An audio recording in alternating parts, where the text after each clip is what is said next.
ದೇಶದಲ್ಲಿ ಕಡ್ಡಾಯ ಮತದಾನ ಜಾರಿ ಆಗ್ಬೇಕಾ? ವೋಟ್ ಮಾಡದಿದ್ರೆ ಜನರಿಗೆ ಶಿಕ್ಷೆ, ನೋಟಾಗೆ ವೋಟ್ ಮಾಡಿದ್ರೆ ಏನಾಗುತ್ತೆ? ನಾವು ರಾಜಕಾರಣಕ್ಕೂ ನಮಗೂ ಸಂಬಂಧ ಇಲ್ಲ, ನಂಗೆ ಪಾಲಿಟಿಕ್ಸ್ ಅಂದ್ರೆ ಆಗಲ್ಲ, ಯಾರಾದ್ರೂ ಸರ್ಕಾರ ಮಾಡ್ಲಿ, ನಾನ್ ವೋಟ್ ಹಾಕಲ್ಲ ಅಂತ ದೂರ ಇರಬಹುದು. ಈ ತರ ಜರ್ನಲಿಸ್ಟ್ಗಳು ಮಾಡಿದ್ರೆ ಒಂದ್ ಹಂತಕ್ಕೆ ಓಕೆ ಅಂತ ಹೇಳ್ಬೋದೇನೋ. ಯಾಕಂದ್ರೆ ಅವ್ರು ವೋಟ್ ಮಾಡಿ ಅವ್ರ ಮನಸ್ಸಲ್ಲಿ ಒಂದು ಚಾಯ್ಸ್ ಇಟ್ಕೊಂಡು ಆಮೇಲೆ ಅದನ್ನ ಡಿಫೆಂಡ್ ಮಾಡ್ಕೊಳ್ಳೋಕೆ ಅವ್ರ ಜೀವನ ಸವಿಸೋದಕ್ಕಿಂತ ಅವ್ರು ವೋಟ್ ಹಾಕಿದ್ರೇನೆ ಒಳ್ಳೇದು ಅಂತ ಒಂದೊಂದ್ಸಲಿ ಅನಿಸ್ಬೋದು. ಆದ್ರೆ ಜನರಲ್ ಪಬ್ಲಿಕ್, ಈ ದೇಶದ ನಾಗರಿಕರು ವೋಟ್ ಹಾಕಿ ಈ ಡೆಮೋಕ್ರಸಿಯನ್ನ ಸಕ್ಸಸ್ಫುಲ್ ಮಾಡೋದು ತುಂಬಾ ತುಂಬಾ ಇಂಪಾರ್ಟೆಂಟ್. ಸ್ನೇಹಿತರೆ, ನಮ್ಮ ಲೈಫ್ನಲ್ಲಿ 99% ವಿಚಾರಗಳ ಮೇಲೆ ಪ್ರಭಾವ ಬೀರೋದು ಪಾಲಿಟಿಕ್ಸ್. ಹುಟ್ಟಿನಿಂದ ಹಿಡಿದು ವಾಸಿಸೋ ಊರು, ಅಲ್ಲಿನ ನೀರು, ಕರೆಂಟು, ಓಡಾಡೋ ರೋಡು, ಓದುವ ಕಾಲೇಜು, ಅಲ್ಲಿ ನೀವು ಕಟ್ಟೋ ಫೀಸು, ನೀವು ಪಡೆಯೋ ಶಿಕ್ಷಣದ ಗುಣಮಟ್ಟ, ನೀವು ಹಾಕೊಳ್ಳೋ ಬಟ್ಟೆ, ಹುಷಾರಿಲ್ಲ ಅಂದರೆ ಹೋಗೋ ಆಸ್ಪತ್ರೆ, ಔಷಧಿ, ನೀವು ಮಾತಾಡೋ ಫೋನು, ಅದಕ್ಕೆ ಬರೋ ಇಂಟರ್ನೆಟ್, ಎಷ್ಟು ಟ್ಯಾಕ್ಸ್ ಕಟ್ಟಬೇಕು, ಪೆಟ್ರೋಲ್ ರೇಟ್ ಎಷ್ಟಿರಬೇಕು, ಜಾಬ್, ಸ್ಯಾಲ್ರಿ, ನಂತರ ರಿಟೈರ್ ಆದರೆ ಪೆನ್ಷನ್, ಕೊನೆಗೆ ಸತ್ತ ಮೇಲೆ ಹೂಳೋಕೆ ಜಾಗ, ಹೀಗೆ ಎಲ್ಲದರ ಮೇಲೂ ಇಂಪ್ಯಾಕ್ಟ್ ಬೀರೋದು, ಎಲ್ಲವನ್ನ ಡಿಸೈಡ್ ಮಾಡೋದು ಪಾಲಿಟಿಕ್ಸ್. ಯಾಕಂದ್ರೆ ನೀವೆಲ್ಲ ಸೇರಿ ಸರ್ಕಾರ ಅನ್ನೋ ವ್ಯವಸ್ಥೆ ಮಾಡ್ಕೊಂಡಿದ್ದೀರಿ. ಈ ಸರ್ಕಾರದಲ್ಲಿ ಯಾರಿರಬೇಕು ಅಂತ ಡಿಸೈಡ್ ಮಾಡೋದು ಪಾಲಿಟಿಕ್ಸ್. ಅದರಲ್ಲೂ ಪ್ರಜಾಪ್ರಭುತ್ವ ವ್ಯವಸ್ಥೆಯಲ್ಲಿ ಚುನಾವಣೆ ಅನ್ನೋದು ಇದೆಲ್ಲವನ್ನ ನಿರ್ಧಾರ ಮಾಡುತ್ತೆ. ಆದ್ರೆ ನಾವು ಆ ಡಿಸೈಡ್ ಮಾಡೋ ಹಕ್ಕನ್ನೇ ಬಳಸ್ತಿಲ್ಲ ಅಂದ್ರೆ ಏನಾಗುತ್ತೆ ಅನ್ನೋದಕ್ಕೆ ಒಂದು ಸಣ್ಣ ಡೇಟಾ ಹೇಳ್ತೀವಿ ನೋಡಿ. ರಾಜ್ಯದ ಜನಸಂಖ್ಯೆ ಸುಮಾರು 7 ಕೋಟಿ. ಒಟ್ಟು ವಿಧಾನಸಭಾ ಕ್ಷೇತ್ರ 224. ಅಂದ್ರೆ ಪ್ರತಿ ಕ್ಷೇತ್ರದಲ್ಲಿನ ಸರಾಸರಿ ಜನಸಂಖ್ಯೆ ಸುಮಾರು 3.12 ಲಕ್ಷ. ರಾಜ್ಯದಲ್ಲಿನ ಮತದಾರರ ಸಂಖ್ಯೆ 5.21 ಕೋಟಿ. ಕಳೆದ ವಿಧಾನಸಭಾ ಚುನಾವಣೆಯಲ್ಲಿ ಆದ ಮತದಾನ 72%. ಅದಕ್ಕೂ ಹಿಂದಿನ ಚುನಾವಣೆಯಲ್ಲಿ ಆದ ಮತದಾನ 70%. 72% ಆಗಿದ್ದೇ ಇದುವರೆಗಿನ ಹೈಯೆಸ್ಟ್. ಆದ್ರೆ ಈ ಬಾರಿ 75% ಆಗುತ್ತೆ ಅಂತ ಅನ್ಕೊಳ್ಳೋಣ. ಹಾಗಾಗಿ 5.2 ಕೋಟಿಯ 75% ಅಂದ್ರೆ 3.9 ಕೋಟಿ ಮಂದಿ ಮಾತ್ರ ವೋಟ್ ಮಾಡ್ತಾರೆ. ಅಂದ್ರೆ ಒಂದು ಕ್ಷೇತ್ರದಲ್ಲಿ ಮತ ಚಲಾಯಿಸಿದವರ ಸರಾಸರಿ ಪ್ರಮಾಣ 1.74 ಲಕ್ಷ ಮಾತ್ರ. ಅದರರ್ಥ 3.12 ಲಕ್ಷ ಜನರನ್ನ ಪ್ರತಿನಿಧಿಸುವ ಒಬ್ಬ ಶಾಸಕರನ್ನ 1.74 ಲಕ್ಷ ಮಂದಿ ಆರಿಸಿರ್ತಾರೆ. ಇದು ವಿಧಾನಸಭಾ ಚುನಾವಣೆ ಲೆಕ್ಕದಲ್ಲಿ ನಾವು ನಿಮಗೆ ಮಾಹಿತಿಯನ್ನ ಕೊಟ್ಟಿದ್ದು. ಈಗ ನಡೀತಿರೋದು ಪಾರ್ಲಿಮೆಂಟ್ ಎಲೆಕ್ಷನ್. ಡೇಟಾ ಪರ್ಪಸ್ಗೆ ನಾವು ವಿಧಾನಸಭಾ ಚುನಾವಣೆ ತಗೊಂಡ್ವಿ ಅಷ್ಟೇ. ಸೊ ಎಷ್ಟು? 1.38 ಲಕ್ಷ ಜನ ಇನ್ನೊಬ್ರು ಆರಿಸಿದ ವ್ಯಕ್ತಿಯಿಂದ ಆಳಿಸ್ಕೊಳ್ತಾರೆ. ಇಂಥವರ ಸಂಖ್ಯೆ ಇಡೀ ರಾಜ್ಯದ ಲೆಕ್ಕದಲ್ಲಿ ನಾವು ಕೌಂಟ್ ಮಾಡಿ ನೋಡಿದಾಗ 3.09 ಕೋಟಿ ಜನ. ಇಷ್ಟು ಜನ ಬೇರೆಯವರು ವೋಟ್ ಹಾಕಿ ಆಯ್ಕೆ ಮಾಡಿದ ಸರ್ಕಾರದಿಂದ ಆಳಿಸ್ಕೊಳ್ತಾರೆ.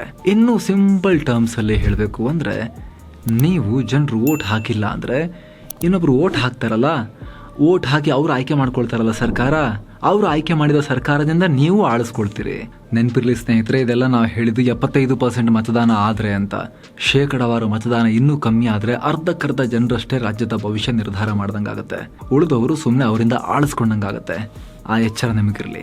ಆದರೆ ಹಿಂಗಂದ ತಕ್ಷಣ ಬಹಳ ಜನ ಕಡ್ಡಾಯ ಮತದಾನ ಮಾಡಬೇಕು, ಕಂಪಲ್ಸರಿ ವೋಟ್ ಮಾಡಲಿಲ್ಲ ಅಂದರೆ ಅವರ ರೇಷನ್ ಕಾರ್ಡ್ ಕಿತ್ಕೋಬೇಕು, ಬೆನಿಫಿಟ್ಸ್ ಬಂದ್ ಮಾಡಬೇಕು ಅಂತ ಹೇಳ್ತಾರೆ. ಹಾಗಿದ್ರೆ ಇದುವರೆಗೂ ಈ ಬಗ್ಗೆ ಎಲ್ಲೂ ಚರ್ಚೆ ಆಗಿಲ್ವಾ? ವೋಟಿಂಗ್ ಪರ್ಸೆಂಟೇಜ್ ಜಾಸ್ತಿ ಆಗಬೇಕು ಅಂತ ನಮಗಿಂತ ಹೆಚ್ಚು ಪರಿತಪಿಸೋದು ರಾಜಕಾರಣಿಗಳು.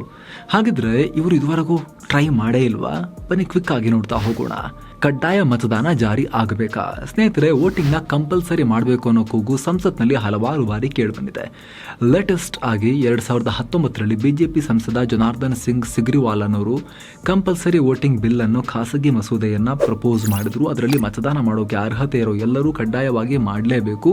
ಒಂದು ವೇಳೆ ದೈಹಿಕವಾಗಿ ತುಂಬಾ ಗಾಯಗೊಂಡು ಗಂಭೀರ ಪರಿಸ್ಥಿತಿಯಲ್ಲಿದ್ರೆ ಅಥವಾ ಎಲೆಕ್ಷನ್ ಕಮಿಷನ್ ನೇಮಿಸಿದ ಅಥಾರಿಟಿ ಆಯಿತು ಇವರಿಗೆ ಜೆನ್ಯೂನ್ ಆಗಿ ವೋಟ್ ಮಾಡೋಕ್ಕಾಗಲ್ಲ ಅಂತ ಸರ್ಟಿಫೈ ಮಾಡಿದ್ರೆ ಅಂಥವ್ರಿಗೆ ಮಾತ್ರ ವಿನಾಯಿತಿ ಕೊಡಬೇಕು ಅಂತ ಹೇಳಲಾಗಿತ್ತು. ಆದರೆ ಕಳೆದ ಆಗಸ್ಟ್ನಲ್ಲಿ ಇದಕ್ಕೆ ಪ್ರತಿಕ್ರಿಯಿಸಿದ ಕಾನೂನು ಮತ್ತು ನ್ಯಾಯಾಂಗ ಇಲಾಖೆ, ಕಡ್ಡಾಯ ಮತದಾನ ಆಗಬೇಕು ಅನ್ನೋ ಸದಸ್ಯರ ಭಾವನೆಯನ್ನ ಒಪ್ಕೋತೀನಿ, ಆದರೆ ವೋಟ್ ಮಾಡದವರನ್ನ ಶಿಕ್ಷಿಸೋದು ಪ್ರಾಕ್ಟಿಕಲ್ ಅಲ್ಲ, ಪ್ರಜಾಪ್ರಭುತ್ವದ ಆಶಯಕ್ಕೆ ವಿರುದ್ಧ ಅಂತ ಹೇಳಿದ್ರು. ಇದಕ್ಕೂ ಮುಂಚೆ 1950ರಲ್ಲೇ ಪ್ರಜಾಪ್ರತಿನಿಧಿ ಕಾಯ್ದೆ ಜಾರಿ ಮಾಡುವಾಗಲೇ ಕಡ್ಡಾಯ ವೋಟಿಂಗ್ ಬಗ್ಗೆ ಚರ್ಚೆ ಆಗಿತ್ತು. ಆದರೆ ಆಗಲೂ ಕೂಡ ಪ್ರಾಕ್ಟಿಕಲ್ ಆಗಿ ಇದನ್ನು ಮಾಡೋಕ್ಕಾಗಲ್ಲ ಅಂತ ಖುದ್ದು ಬಾಬಾ ಸಾಹೇಬ್ ಅಂಬೇಡ್ಕರ್ ಅವರು ಸೇರಿದಂತೆ ಬಹಳ ಜನ ಅದನ್ನು ರಿಜೆಕ್ಟ್ ಮಾಡಿದ್ರು. ಇನ್ನು 1974ರಲ್ಲಿ ಚುನಾವಣಾ ಸುಧಾರಣೆಗಾಗಿ ನೇಮಿಸಿದ್ದ ತುರ್ಕಂಡೆ ಸಮಿತಿ ಮತ ಹಾಗೂ ಕರ್ತವ್ಯವನ್ನು ನಾವು ಪೊಲಿಟಿಕಲ್ ಎಜುಕೇಷನ್ ಅಂದರೆ ರಾಜಕೀಯ ಶಿಕ್ಷಣ ಅಥವಾ ರಾಜಕೀಯ ಅರಿವಿನ ಮೂಲಕ ಜಾಸ್ತಿ ಮಾಡಬೇಕು, ಫೋರ್ಸ್ ಮಾಡೋಕ್ಕೆ ಆಗಲ್ಲ, ಕಡ್ಡಾಯ ಮತದಾನದ ಕಾನೂನನ್ನು ಜಾರಿಗೆ ತರೋದು ತುಂಬ ಕಷ್ಟ, ಇದು ದುರುಪಯೋಗಕ್ಕೂ ಕಾರಣ ಆಗಬಹುದು ಅಂತ ಹೇಳಿತ್ತು.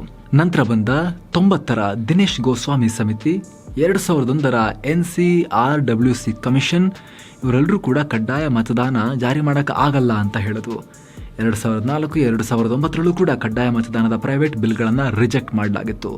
2011ರಲ್ಲಿ ಇದೇ ಮೋದಿಯವರು ಗುಜರಾತ್ ಸಿಎಂ ಆಗಿದಾಗ Gujarat assembly Gujarat local authorities ಕಾಯ್ದೆಗೆ ತಿದ್ದುಪಡಿ ತಂದು ಗುಜರಾತ್ನ ಮತದಾರರು ಸ್ಥಳೀಯ ಚುನಾವಣೆಗಳಲ್ಲಿ ಕಡ್ಡಾಯವಾಗಿ ಮತದಾನ ಮಾಡಬೇಕು ಅಂತ ಕಾನೂನು ಮಾಡಿದ್ರು. ವೋಟ್ ಮಾಡದೇ ಇರೋರು ಎಲೆಕ್ಷನ್ ನಂತರ 1 ತಿಂಗಳಲ್ಲಿ ವ್ಯಾಲಿಡ್ ರೀಸನ್ ಕೊಡಬೇಕಾಗಿತ್ತು, ಜೊತೆಗೆ ದಾಖಲೆ ಕೂಡ ಕೊಡಬೇಕಾಗಿತ್ತು. ತಪ್ಪಿದರೆ ₹100 ಫೈನ್ ಕಟ್ಟಬೇಕಾಗಿತ್ತು. ಅಂದಿನ ರಾಜ್ಯಪಾಲರು ಇದಕ್ಕೆ ಅಂಗೀಕಾರ ಕೊಟ್ಟಿರಲಿಲ್ಲ. ನಂತರ ಕೇಂದ್ರದಲ್ಲಿ ಇವರದ್ದೇ ಸರ್ಕಾರ ಬಂದಾಗ ರಾಜ್ಯಪಾಲರನ್ನ ಚೇಂಜ್ ಮಾಡಿ ಪಾಸ್ ಮಾಡ್ಕೊಂಡಿದ್ರು. ಆದರೆ ಅದೇ ವರ್ಷ ಅಂದರೆ 2015ರಲ್ಲಿ ಗುಜರಾತ್ ಹೈಕೋರ್ಟ್ ಇದನ್ನು ತಡೆ ಹಿಡಿದು ಬ್ಲಾಕ್ ಮಾಡ್ತು. ಇನ್ನು ಸ್ನೇಹಿತರೆ, Philippines, Spain, Singapore, Thailand, Turkey, Uruguay, Venezuela, Bulgaria, Chile ಇಲ್ಲೆಲ್ಲ ಕಂಪಲ್ಸರಿ ವೋಟಿಂಗ್ನ ಟ್ರೈ ಮಾಡಿದ್ದಾರೆ. ಆದರೆ ವರ್ಕೌಟ್ ಆಗಿಲ್ಲ. ಹೀಗಿದ್ರೂ ಪ್ಯೂ ರಿಸರ್ಚ್ನ ರಿಪೋರ್ಟ್ ಪ್ರಕಾರ ಸುಮಾರು 27 ದೇಶಗಳಲ್ಲಿ ಕಡ್ಡಾಯ ಮತದಾನ ಇದೆ. ಇದರಲ್ಲಿ 14 ದೇಶಗಳಲ್ಲಿ ವೋಟ್ ಮಾಡಿಲ್ಲ ಅಂದರೆ ಶಿಕ್ಷೆ ಕೂಡ ಇದೆ. ಬೊಲಿವಿಯಾದಲ್ಲಿ ವೋಟ್ ಮಾಡದಿರೋರಿಗೆ 3 ತಿಂಗಳಲ್ಲಿ ಸರಿಯಾದ ಕಾರಣ ಕೊಡಲಿಲ್ಲ ಅಂದರೆ ಬ್ಯಾಂಕಿಂದ ದುಡ್ಡು ವಿಡ್ರಾ ಮಾಡೋಕ್ಕಾಗಬಾರ್ದು, ತೆಗಿಲಿಕ್ಕಾಗಬಾರ್ದು, ಆ ರೀತಿ ಫ್ರೀಸ್ ಮಾಡಿಬಿಡ್ತಾರೆ. ಪೆರುನಲ್ಲೂ ಕೂಡ ಸರ್ಕಾರದ ಉತ್ಪನ್ನಗಳು ಮತ್ತು ಸೇವೆಯನ್ನು ಪಡೆಯೋ ಹಾಗಿಲ್ಲ. ಬೆಲ್ಜಿಯಂನಲ್ಲಿ ವೋಟ್ ಮಾಡದವರಿಗೆ ಸರ್ಕಾರಿ ನೌಕರಿ ಸಿಗೋದು ಕಷ್ಟ ಆಗುತ್ತೆ. ಹಾಗಿದ್ರೆ ಕೆಲವರು ಕೇಳ್ಬೋದು, ಏನ್ರಿ ಇಷ್ಟ ಇಲ್ಲ ಅಂದ್ರೂ ವೋಟ್ ಮಾಡಲೇಬೇಕಾ ಅಂತ ಕೇಳ್ಬೋದು. ಖಂಡಿತ ಮಾಡಬಹುದು. ಅದಕ್ಕೋಸ್ಕರ NOTA none of the above ಅನ್ನೋ ಆಪ್ಷನ್ ಇಟ್ಟಿದ್ದಾರೆ. ಇದು ದೇಶದ ಕಾನೂನುಗಳ ಪ್ರಕಾರನೇ ಇದೆ. ಆದರೆ ಈ ನೋಟಾ ಬಗ್ಗೆನೂ ಬಹಳ ಜನಕ್ಕೆ ಡೌಟ್ಸ್ ಇವೆ. ನೋಟಾಗೆ ವೋಟ್ ಹಾಕಿದ್ರೆ ಏನಾಗುತ್ತೆ, ನೋಟಾಗೆ ಜಾಸ್ತಿ ಮತ ಬಿದ್ದರೆ ಅಭ್ಯರ್ಥಿಗಳು ಡಿಸ್ಕ್ವಾಲಿಫೈ ಆಗ್ತಾರಾ ಅಂತೆಲ್ಲ. ಸೊ ಅದೇನು ಅಂತ ನೋಡೋದಾದ್ರೆ, ನೋಟಾಗೆ ಮತ ಹಾಕಿದ್ರೆ ಏನಾಗುತ್ತೆ? 2009ರಿಂದ ಈ ನೋಟಾ ಜಾರಿಗೆ ಬಂತು. ಆದರೆ ಚುನಾವಣೆಯಲ್ಲಿ ನಮಗೆ ಯಾರು ಅಭ್ಯರ್ಥಿಗಳು ಇಷ್ಟ ಇಲ್ಲ ಅಂದರೆ ನಾವು ನೋಟಾಗೆ ವೋಟ್ ಹಾಕ್ಬೋದು. ಇತ್ತೀಚಿನ ಕೆಲ ಎಲೆಕ್ಷನ್ಗಳಲ್ಲಿ ವಿಕ್ಟರಿ ಮಾರ್ಜಿನ್ಗಿಂತ ನೋಟಾಗೆ ಜಾಸ್ತಿ ಮತ ಬಿದ್ದಿರೋ ಉದಾಹರಣೆಗಳಿವೆ. ಆದರೆ ಸ್ನೇಹಿತರೆ, ನೋಟಾಗಿ ಸುಮ್ಮನೆ ಆತ್ಮತೃಪ್ತಿಗೆ ಹಾಕಬೇಕು, ಅದಕ್ಕೆ ಮಹತ್ವ ಇಲ್ಲ. ಒಂದು ಕ್ಷೇತ್ರದಲ್ಲಿ 10,000 ಮತದಾರರಿದ್ದು 9,999 ಜನ ನೋಟಾಗಿ ಹಾಕಿ ಒಂದೇ ಒಂದು ವೋಟ್ ಮಾತ್ರ ಒಬ್ಬ ಅಭ್ಯರ್ಥಿಗೆ ಬಿದ್ದು ಅಂತ ಹೇಳಿದ್ರು ಕೂಡ ಆ ಒಂದು ವೋಟ್ ಪಡೆದಿರೋ ಅಭ್ಯರ್ಥಿನೇ ವಿನ್ನರ್ ಆಗ್ತಾರೆ. ಹೀಗಾಗಿ ನೋಟಾಗೆ ಒಂದಿಷ್ಟು ಸುಧಾರಣೆಗಳನ್ನು ತರಬೇಕು, ಗಟ್ಟಿ ಮಾಡಬೇಕು ಅನ್ನೋ ಕೂಗಿದೆ. ಇರೋ ಅಭ್ಯರ್ಥಿಗಳಿಗಿಂತ ನೋಟಾಗೆ ಜಾಸ್ತಿ ಮತ ಬಿದ್ದಾಗ ಆ ಕ್ಷೇತ್ರದಲ್ಲಿ ಮರು ಮತದಾನ ನಡೀಬೇಕು. ಮರು ಮತದಾನದಲ್ಲಿ ಈ ಹಿಂದೆ ಸ್ಪರ್ಧೆ ಮಾಡಿದ ಅಭ್ಯರ್ಥಿಗಳಿಗೆ ಸ್ಪರ್ಧಿಸೋಕೆ ಅವಕಾಶ ಕೊಡಬಾರ್ದು. ಬೇಕಾದರೆ ಎಲೆಕ್ಷನಲ್ಲಿ ನೋಟಾ ತೆಗಿಬಹುದು. ಅಲ್ಲಿವರೆಗೂ ಆ ಕ್ಷೇತ್ರಗಳಲ್ಲಿ ರಾಜ್ಯಪಾಲರ ಆಳ್ವಿಕೆ ಹೇರಬೇಕು ಅನ್ನೋ ಸಜೆಷನ್ಸ್ ಎಲ್ಲ ಇದೆ. 2016-17ರಲ್ಲಿ ಬಗ್ಗೆ ಸುಪ್ರೀಂ ಕೋರ್ಟ್ನಲ್ಲಿ PIL ಕೂಡ ಸಲ್ಲಿಕೆ ಆಗಿದ್ವು. ಆಗ ಕೋರ್ಟ್ ನಮ್ಮ ದೇಶದಲ್ಲಿ ಮರು ಮತದಾನ ನಡೆಸೋದು ತುಂಬ ಕಾಸ್ಟ್ಲಿ ಅಂತ ಹೇಳ್ತು. ಆದರೆ ಒಬ್ಬ ಭ್ರಷ್ಟ ವ್ಯಕ್ತಿ, ಇಷ್ಟ ಇಲ್ದಿರೋ ವ್ಯಕ್ತಿ, ಮತದಾರರಿಗೆ ಇಷ್ಟ ಇಲ್ದಿರೋ ವ್ಯಕ್ತಿ, ಯಾವುದೋ ಆಪ್ಷನ್ ಇಲ್ಲ ಅಂಥೇಳಿ ಅವನನ್ನು ಹಾಕಿ ಗೆಲ್ಲಿಸ್ಕೊಂಡು ಹೋಗೋದಕ್ಕಿಂತ, ಅವನಲ್ಲಿ ಹೋಗಿ ಆಮೇಲೆ ಮಾಡೋ ಲೂಟಿಗಿಂತ ಮತ್ತೊಂದು ಎಲೆಕ್ಷನ್ ನಡೆಸೋ ಖರ್ಚೆ ಕಮ್ಮಿ ಇರುತ್ತೆ ಅನ್ನೋ ವಾದ ಕೂಡ ಇದೆ. ಆದರೆ ಇನ್ನೊಂದು ಪಾಯಿಂಟ್ ಏನು ಅಂದರೆ, ಇದುವರೆಗೂ ಆ ರೀತಿ ನೋಟಾಗೆ ಹೆವಿ ವೋಟ್ ಬಿದ್ದು ಇದನ್ನು ಬಹಳ ಸೀರಿಯಸ್ ಆಗಿ ತಗೊಂಡು ಡಿಬೇಟ್ ಮಾಡುವಷ್ಟು ಡೆವಲಪ್ಮೆಂಟ್ ಆಗಿಲ್ಲ. ಅಷ್ಟೊಂದು ವೋಟ್ಸ್ ಯಾರು ನಮ್ಮ ದೇಶದ ಜನ ನೋಟಾಗಿ ಇದುವರೆಗೆ ಹಾಕಿಲ್ಲ. ಚಿಲ್ಲರೆ ವೋಟ್ಸ್ ಅಷ್ಟೇ ಬಿದ್ದಿದೆ. ಹಾಗಾಗಿ ಸ್ನೇಹಿತರೆ, ಪ್ರತಿಯೊಬ್ಬ ಮತದಾರರು ಕೂಡ ವೋಟ್ ಮಾಡಿ. ಡೆಮೋಕ್ರಸಿ ಅಂದರೆ ಪ್ರಜಾಪ್ರಭುತ್ವ. ನೀವೇ ಪ್ರಭುಗಳು. ನಿಮ್ಮ ಆಯ್ಕೆಯನ್ನು ಚಲಾಯಿಸಬೇಕಾದ್ರೆ ಕೇರ್ಫುಲ್ ಆಗಿರಿ. ಕೆಲಸವನ್ನು ಮುಖ್ಯ ಮಾನದಂಡವಾಗಿಟ್ಟುಕೊಂಡು ವೋಟ್ ಹಾಕಿ. ಜಾತಿ ನೋಡಿ, ಇವನು ನಾನು ಪ್ರೇ ಮಾಡೋದು ಇವರಿಗೆ ಪ್ರೇ ಮಾಡ್ತಾನೆ, ಮತ್ತು ಅದೊಂದು ಕಿತ್ತು ಹೋಗಿರೋ ಜಾತಿ ಅನ್ನೋದೊಂದು ಇದೆಯಲ್ಲ, ಅದೃಶ್ಯ ವೈರಸ್ ನಮ್ಮ ಜನರ ತಲೆ ಹೊಕ್ಕೊಂಡಿರೋದು.